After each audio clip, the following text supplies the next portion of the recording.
Halo kawan-kawan bangsa Indonesia, di penjuru tanah air maupun di penjuru dunia. Apakah kawan-kawan tahu pasukan Denjaka? Pasukan khusus anti teror dari TNI AL ini memang jarang diketahui.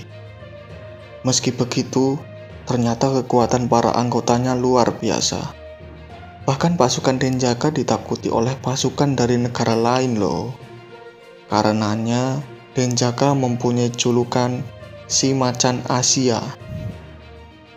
Pasukan Denjaka isinya bukan orang sembarangan. Para anggotanya merupakan orang-orang terbaik di satuannya.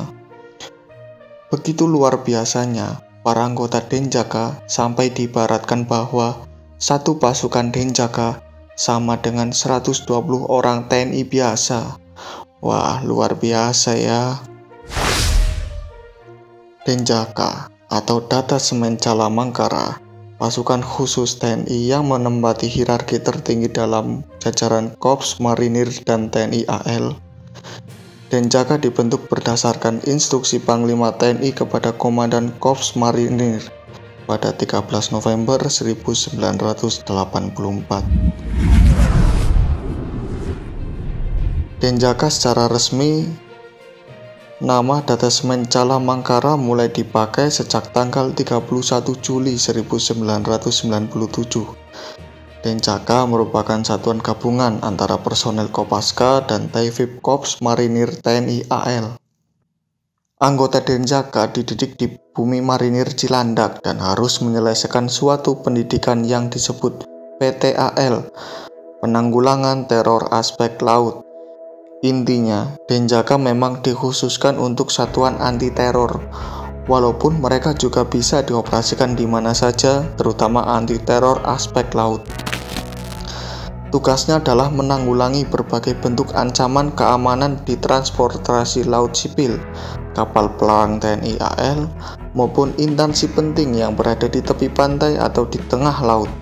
Ancaman itu dapat berupa sabotase, penyanderaan, maupun pembajakan. Denjaka dipimpin perwira berpangkat letnan kolonel. Di awal pembentukannya, Pasusla beranggotakan 70 prajurit pilihan yang berasal dari Satuan Pasukan Katak atau Kopaska dan Batalion Intai Amfibi Marinir atau Yontaifib.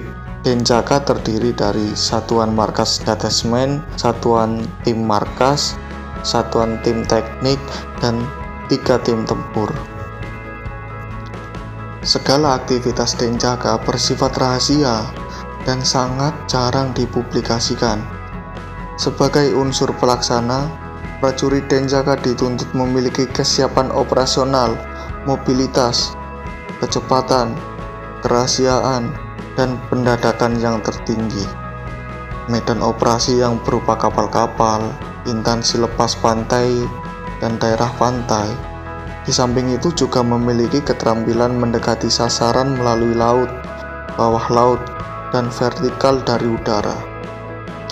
Mereka dikenal sangat tangguh di medan operasi sebagaimana para saudara lainnya, yaitu pasukan khusus di matra darat dan udara. Kemampuan Denjaka tak hanya dapat bertempur, tapi juga berperan sebagai satuan intelijen tempur yang handal. Pendidikan hampir 9 bulan dihabiskan untuk menciptakan pasukan intai amfibi yang handal, cepat, dan rapih dalam menyelesaikan suatu misi khusus. Kerennya lagi, Denjaka tidak hanya punya ilmu bertempur, mereka juga dibekali ilmu kejiwaan dan analisa situasi khusus. Sebelum menyerang musuh, biasanya ada tim pendahulu yang bertindak sebagai negosiator dengan teroris. Negosiator maksudnya adalah orang yang bisa bernegosiasi atau berunding menawarkan jalan damai kepada teroris. Di samping agar tahu apa yang dituntut oleh teroris, dari negosiasi juga dapat mengulur waktu cukup lama agar unit serbu sempat menyiapkan diri sebaik mungkin. Tak hanya itu, para negosiator juga bertugas membaca kemampuan, kekuatan, tipu muslihat, sekaligus kelemahan teroris. Jika usaha menuju jalan damai tidak tercapai, unit serbu segera diserahkan. Unit ini terbagi dalam 3 tim, yakni tim atas air, bawah air, dan lintas udara. Masing-masing tim beranggotakan selusin prajurit dengan spesialis beragam, mulai dari penjinakan bahan peledak, medis, komunikasi elektronik, dan teknologi informasi. Ada banyak sandi yang dipakai dalam operasi Denjaka. Waktu yang dibutuhkan oleh ketiga tim serbu Denjaka sejak masuk ke lokasi sasaran melakukan serangan dadakan sampai evakuasi biasanya tak lebih dari 15 menit. Namun, pasukan Denjaka ini jarang diketahui. Pasukan ini pun terkesan misterius karena penugasannya sering dirahasiakan.